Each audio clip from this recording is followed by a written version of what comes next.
Klea Lalo është emëruar në postin e nënt kryetares së Bashkisë së Vlorës.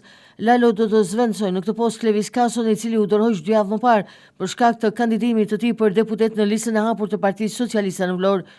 Zyrtarizimi i Klea Lalos në postin e nënt kryetares së Bashkisë së Vlorës u bë këtë të mërkurë, ndërsa ka nisur nga puna në detyrën e saj të re.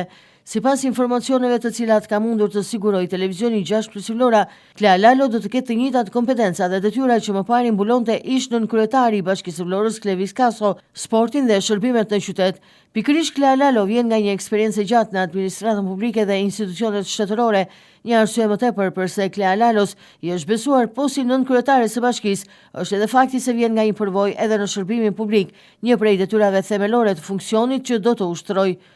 Lalo do të ushtrojë funksionin e nën kryetares së bashku me Irena Toshkallarin, teksa është hera e parë që në Vlorë 2 gra dhe vajza vjen në postin e nën kryetares së bashkisë në mbështetje të funksionit të institucionit më të rëndësishëm në Vlorë, e mbi të gjitha edhe të kreut të Bashkisë së Vlorës Ermal Dredha, duke vazhduar punët e kryera nga Kaso për gjatë kohës kur ai ushtronte këtë funksion. Emërimi i saj vjen nga brenda radhëve të Bashkisë së Vlorës, pasi për një kohë të gjatë Klea Lalo ka punuar në këtë institucion.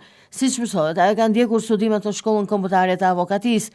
Klea Lalo më parë ka qenë pjesë e Partisë Demokratike të Vlorës, e strukturave rinore, si dhe pjesë e grupit të rinjve që kaluan me Partinë Socialiste.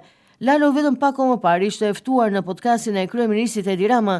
Klea Lalo më herët ka mbajtur funksione në shërbimin publik në disa institucione me rëndësi në rang vendi, si Bashkia e Tiranës, Drejtoria e Përgjithshme e Policisë së Shtetit, Kontrolli i Lartë i Shtetit, Agjencia Shtetërore e Kadastrës.